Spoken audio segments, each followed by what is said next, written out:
भाजप 95 जागांवर आघाडीवर आहे, काँग्रेस 28 जागांवर। काँग्रेसच्या जागा या ठिकाणी कमी झालेल्या आहेत, तर भाजप 95 पर्यंत पोहोचून या ठिकाणी पूर्ण बहुमतामध्ये आणि आसाम आणि पुदुचेरी या दोन्ही ठिकाणी भाजपने आपली सत्ता राखलेली आहे।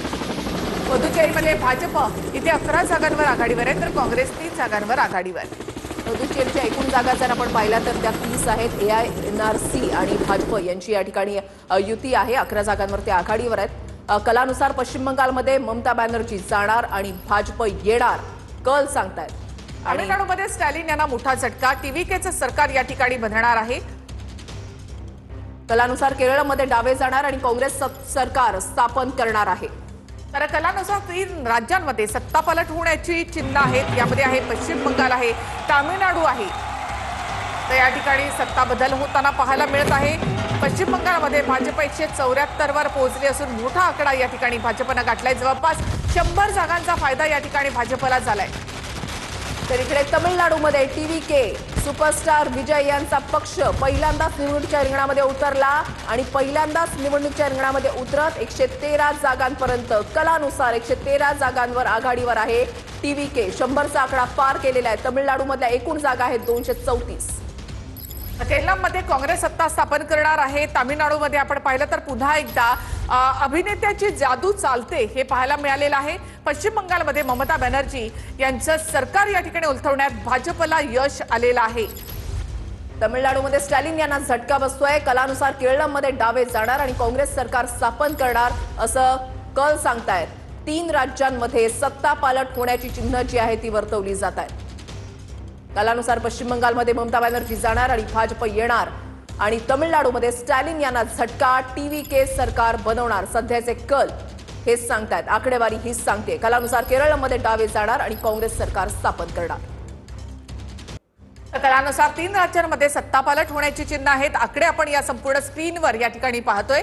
पश्चिम बंगालचा निकाल हा अत्यंत महत्त्वाचा होता। इतक्या वर्षांची ममता बॅनर्जी यांची सत्ता उलथवून टाकण्यात भाजप यशस्वी होणार का याकडे लक्ष होतं। SIR नंतरची ही पहिली निवडणूक होती, त्यामुळे देखील काय त्याचा परिणाम एकूणच या सगळ्या निकालावर होतो हे पाहणं महत्त्वाचं होतं।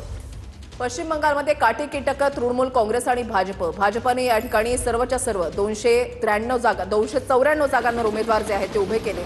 TMC 291 जागांवर उमेदवार उभे केलेले होते। मात्र सध्याची आकडेवारी जर आपण पाहिली तर TMC 110 आणि भाजप 176 जागांवर आघाडीवर। तमिळनाडूची आकडेवारी आपण या ठिकाणी पाहताय। TVK सर्वात मोठा पक्ष ठरतोय, 113 जागांवर या ठिकाणी आघाडीवर आहे।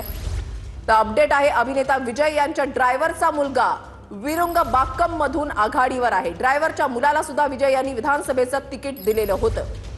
नवीन पक्ष होता, नवीन उमेदवार या ठिकाणी देण्यात आलेले होते। अभिनेता विजय यांचा ड्रायव्हरचा मुलगा देखील आघाडीवर आहे। विजय यांनी विधानसभेचं तिकीट ड्रायव्हरच्या मुलाला देखील दिलेलं होतं आणि तो देखील त्या मतदारसंघामधनं आघाडीवर आहे।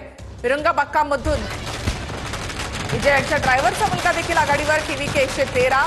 पुढे कल्पना केली नव्हती किंवा एक्झिट पोलमध्ये सुद्धा TVK इतक्या जागांपर्यंत पोहोचेल असा अंदाज वर्तवण्यात आलेला नव्हता। हद्दपार 20 ते 25 जागा TVK मिळवेल आणि DMK आणि AIDMK यांच्या मतांवर परिणाम करेल हा अंदाज होता। मात्र ते स्वतःच किंग ठरतील याचा अंदाज कोणीही वर्तवलेला नव्हता।